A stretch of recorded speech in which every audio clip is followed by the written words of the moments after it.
What's good, everybody? Welcome back to another gifted upload. I hope everyone's doing good this afternoon. I know this video is dropping a little bit later than I would like, but we are officially here. There's no more NBA regular season. In today's video, I'm here to really break down the play-in matchups. But if you want to see a video about my reactions to the end of the regular season and all that, and we'll be having an overall regular season recap somewhere else on the channel. But I don't want to waste any more time. Let's get into today's matchups. So as you can see from the thumbnail, we have the Lakers versus the Timberwolves tonight in the play-in, and we also have the Hawks versus the Heat with Jimmy Butler and Trae Young tonight as well. That's the first game, so I'm gonna give you my takes on that one first.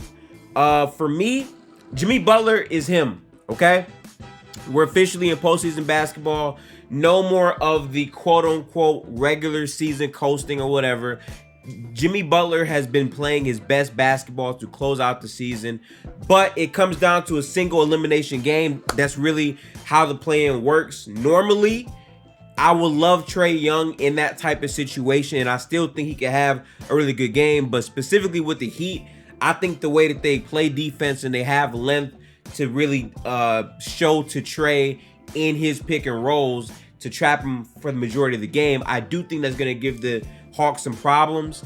And the player that they traded for in DeJounte Murray after the Heat series last year, ironically, I know, I don't believe he's going to be able to take too much advantage of how Trae is guarded, considering that I don't think the Heat are going to respect him as a shooter, and I think he's going to be more mid-range reliant than just downhill get into the basket. Now, I could be wrong about all this, and there's a chance that the Hawks could just outshoot them. I think a lot of that lies on John Collins and the type of effectiveness he's going to have in terms of spot up and also being in the dunker spot on some possessions. But I just like the Heat more in terms of their defensive identity and being able to really make the game physical on the Hawks. And I just think Trae Young is going to create some advantages that their team might not be able to fully capitalize on. But that game tips off at 7:30, so we'll see. But my official pick is going to be the Miami Heat again. And I do think that Bam can be a very big factor in this game in terms of his switchability on the perimeter with Trae Young and DeJounte. So make sure you keep an eye out on that game. We're going to transition to the series that a lot of people are talking about for tonight. The Los Angeles Lakers versus the Minnesota Timberwolves. Before we get into this game, I want to say shout out to the Lakers because, again, they've had a very turbulent season with the Westbrook drama, but then being able to trade him and get better pieces for the team that made more sense. I think that was good for them. And by the way, that's not Russ slander. I'm just talking about the Lakers team as a whole for what they had to deal with for the entire season to now be at this point where they have a legitimate chance at making the playoffs and being a team that could upset some teams. I think it's pretty good. From the Timberwolves perspective, I ain't gonna lie to y'all. I'm gonna hold myself accountable. I said that the Minnesota Timberwolves would be able to be a top 3 to 4 seed in the Western Conference. And I do want to say, I said fully healthy. Karl-Anthony Towns missed a lot of time, even though this team hasn't really put things together. McDaniels absolutely took that leap defensively. Anthony Edwards took his leap defensively as well. I just feel like his efficiency has to be there. But in a matchup like this, they have no Gobert. They have no McDaniels.